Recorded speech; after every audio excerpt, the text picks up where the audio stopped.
First of all right, um, quantum physics. Now, what I understand from certain experiments, and obviously the most famous one being the double slit experiment, is that there is an observer effect that comes into play um, on a quantum level. Now, I know through talking to Professor Philip Moriarty on my first Pry and Open podcast, when we start getting smaller and we come to the quantum level, things act differently. We don't understand why these things act differently. They just do. Like, for instance, the double slit experiment, you can fire a photon of light through um, through two slits, and it will appear on a backdrop as either an interference spray of interference, like two lines, like you'd get on a TV that was out of tune, for instance, um, or it will appear as just random, depending on whether whether the photon of light is a particle or a wave. And the thing that discerns one from the other is um, is the observer observing this experiment, right? So when you're what they call that is they call it collapsing the waveform, because until it has been observed, it is just um, a wave of possibility. I think I'm getting that right. So um, I recommend looking into it. I recommend going. There are so many videos, so many people have done videos on, so many great physicists have done videos describing the double slit experiment. So I recommend going and checking that out if you're interested. The other thing that is very interesting is what they call quantum entanglement, where basically you've got two particles at either sides and they'll interact. If you do something with one, the other will interact with that as if you've done it to that one as well. So there's lots of weird stuff going on at a quantum level. Now, where that relates to us, my theory is that the quantum world is our mind, is exactly the same. In your mind, there will always be different scenarios, endless possibilities, anything you can think of. In effect, your thoughts are like the waves of the waves of potential. Once you make a decision on one of those thoughts and you act on it, you are collapsing the waveform. Therefore, you are turning that waveform into a particle, and that goes out into what we call our reality, and that has an effect. That is where the cause and effect comes in. Um, Now, confirmation bias. Confirmation bias basically is when you have a feeling about something. So if you're brought up and your parents have a very clear, defined view of, let's say, religion, the chances are you are going to grow up with that same um, view of religion, or you'll grow up with like an opposite view. If you rebelled against your parents, you may have you may be completely I've forgotten what the term is for not being spiritual. What are they?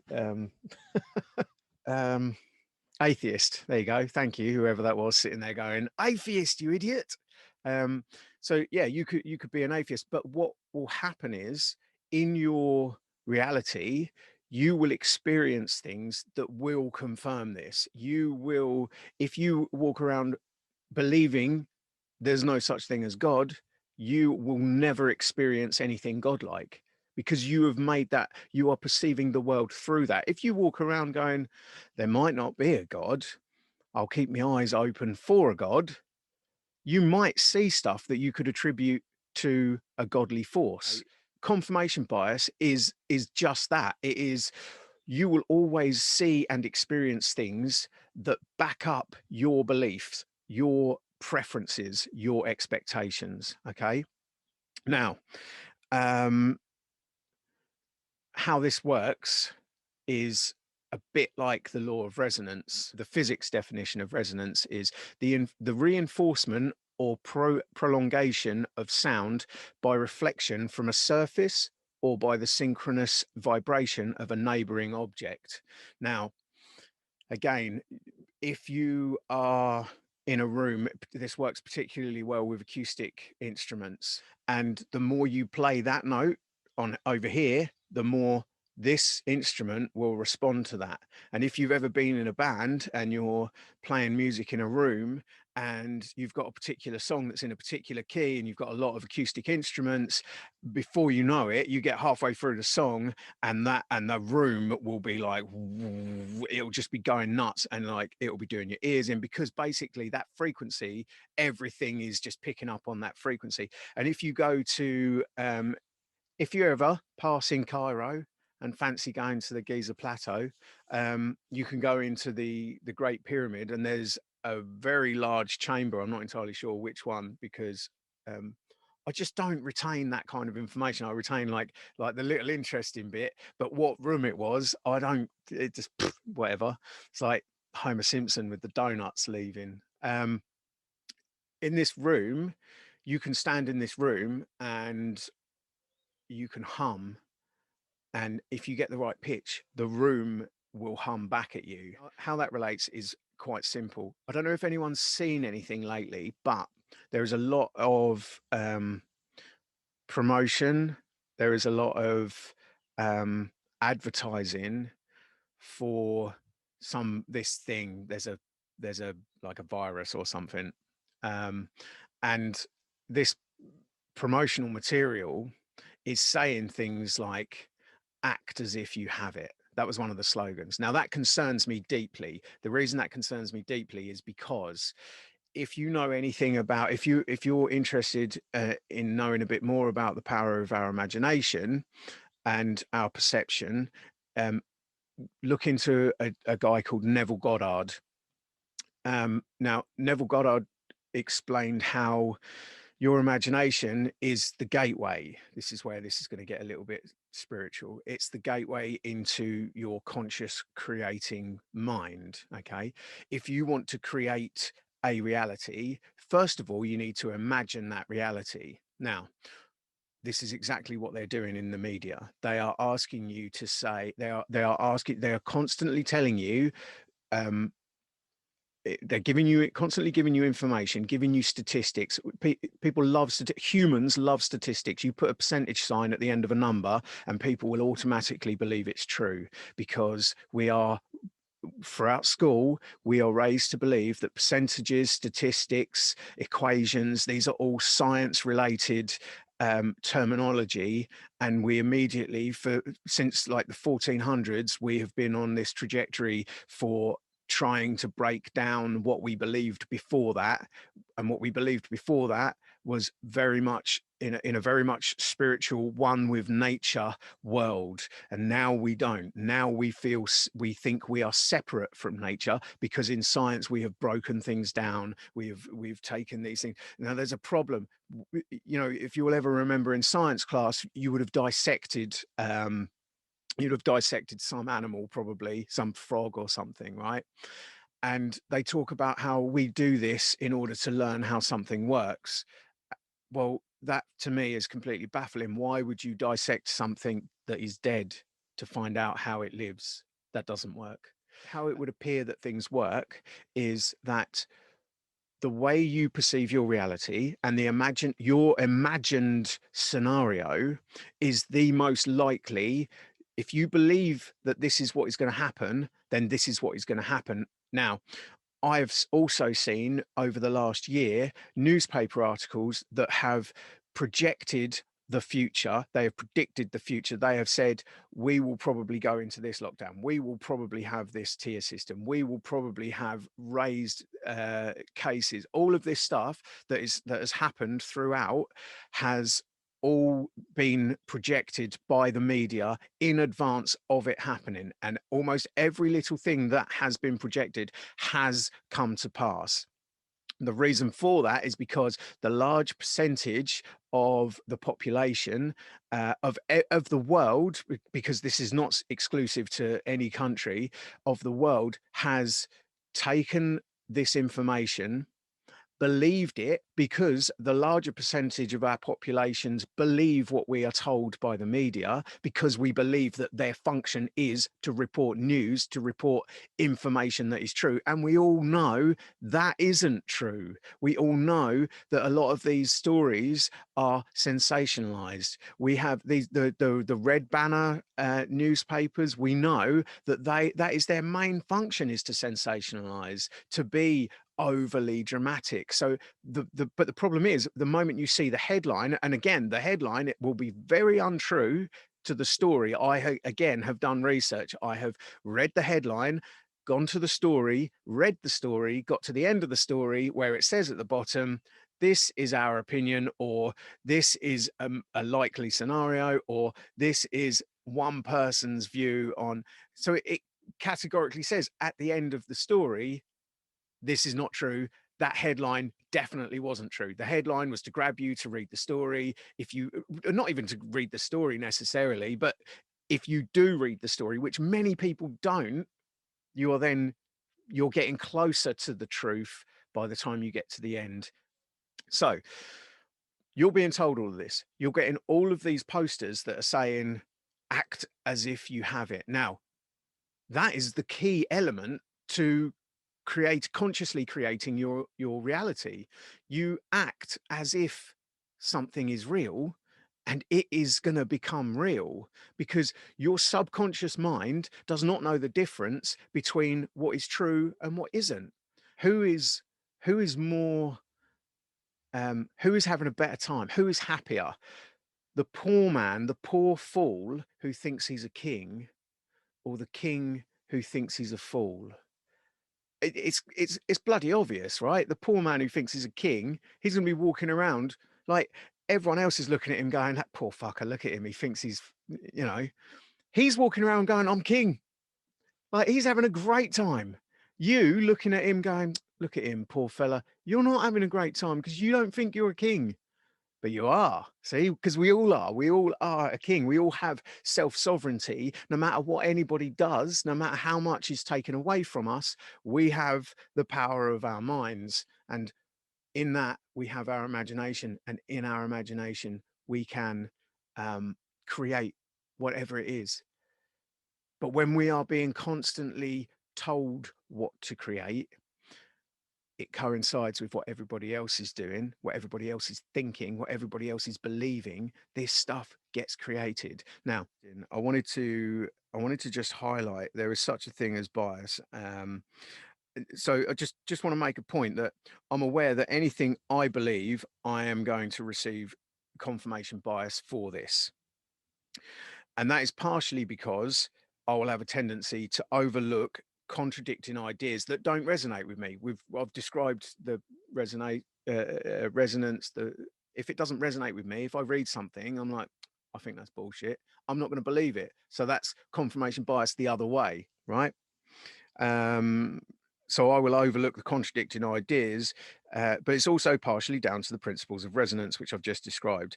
That which has energy focused upon it will increase any like frequency or vibration. It will increase, it will ramp up. The more you focus on it, the more it will become ramped up. Can you see how that is something that's been happening? I think you can. If we look at quantum mechanics and the idea of the placebo and nocebo effects, I'm sure, again, you could look into those things for yourself. Along with the definition of society, now, the definition of society is, I didn't pull that one up, but basically, society is like a combined idea. It is a group. It's a group idea. It's when we come together and we create kind of like morals and a world view, or a nation view, cultural views, like all of this stuff that is what society is. Okay, so society isn't a thing that exists outside of our group consciousness. Okay, So that's an interesting idea that society is created through group consciousness. Now, what controls group consciousness is largely the media, the TV, the forms of entertainment. If you listen to the radio, whatever's on the radio, that is going to formulate your idea of society. If you watch a lot of the news on the telly, it's going to formulate your idea of society. If you read the newspapers, it's going to formulate your ideas. No matter how much you can read all of the different news report newspapers, because there are varying fractions, but you're ultimately still being told what to believe uh, uh, as your idea of society, and that grows, and the more people that do that, you'll resonate with, especially with social media. You go on social media, you go down your feed, and anyone that says something that you agree with, you hit like. And then of course social media has the algorithms that then push more stuff that you like. They'll push that to you, right? This is not new information. We know all of this. Okay. So the media is a channel of communication. So to communicate an idea, a story, how is a story spoken? In words. How do we make words? With letters. And what's the act of joining letters? To spell. And what is a spell? And this is my point. Okay. When you spell, you are spelling. What is the form of magic in witchcraft? Spells. There's a reason the word is the same, right? Now, I believe if we go around focusing our attention on assuming we have this virus, we are more likely to create that in ourselves. The point of me doing this now is to say to you, don't don't assume you have it, because by assuming that you have it, you are so much more likely to get it, to have it. Okay. Assume you don't have it. That doesn't mean don't wear a mask, because you're clearly we're being required to wear a mask, right? Be careful with that. Don't try that again. Look, breathing is really important to us. I'm currently doing a breathwork a breathwork course where I'm learning so much about the power and the necessity for breathing, in particular through our nose. Try and focus more on breathing through your nose. If any of you connect with me over my guided meditations, um, I'm bringing more and more of that into these meditations so that we can really benefit from the power of the breath coming in through the nose. The nose has a very, very important function with bringing air into your lungs. It acts as a cooling agent, but also it acts as a warming agent. If you're outside, particularly now, when you breathe in through your mouth, you're going to dry out everything here and you're going to take dry air into your lungs. And that's not going to be good for you. Your lungs have then got to work harder. All right.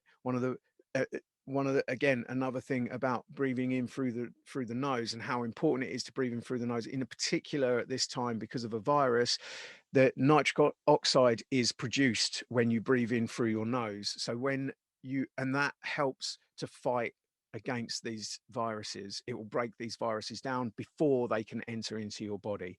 All right. So it's really important that we breathe in through our nose. So be careful with the masks. I'm not saying don't wear them. I'm just saying, like, don't wear them all the time. It's probably not going to be a very good idea. The ones that pinch tight over your nose, go easy with them. Don't pinch them so tight. Make sure you're breathing. And if you are wearing a mask, breathe deeper, because it will calm you at the same time as it will have that function of creating the nice nitric oxide in your nostril that will help to fight off this virus as well. All right. So it's multi beneficial. Right. Um, and again, the key thing is the importance of imagining. We all need to try and imagine what it's going to look like after all of this. We need to try and imagine. We need to try and focus our conscious intent on the world where how we want it. We need to try and remove ourselves from the story, from the narrative of the day, and focus more on how we want how we want to project our world, what we want to believe, what we want for our children, for our um, elders, you know. Um, we need that's what we should be focusing on. And again, I'm not saying be stupid. Definitely don't go around licking people. It's not wise. Um, go easy with the masks, wear them where you need when you absolutely need to, but most importantly, keep your bloody mind right, yeah? Because that's where it all comes from. That is where this stuff starts. It starts in the mind. Everything begins in the mind. Just if you don't fucking believe that, right? Just do a little experiment, right? How many times throughout a day do you think about doing something before you do it? If it's always, then you know what I'm saying is right. You know that everything starts in the mind. So get that right. Don't dwell on the dark thoughts. Spend more time thinking about the good things, you know? That doesn't mean ignore dark thoughts. Those things are really beneficial to know that they're a great gauge to know where you are with things because you can learn how they make you feel, and then that helps to give you your moral compass, right? But definitely, especially when you go to sleep at night, lay in bed and think about the future being a bright one. I think that's pretty much all I'm trying to say here. um, that's been ages. I'm really sorry for anyone who's put up with my drivel for that for that long. If you did, fucking kudos to you. um, And if you didn't, you ain't hearing this anyway. So peace and love to you all.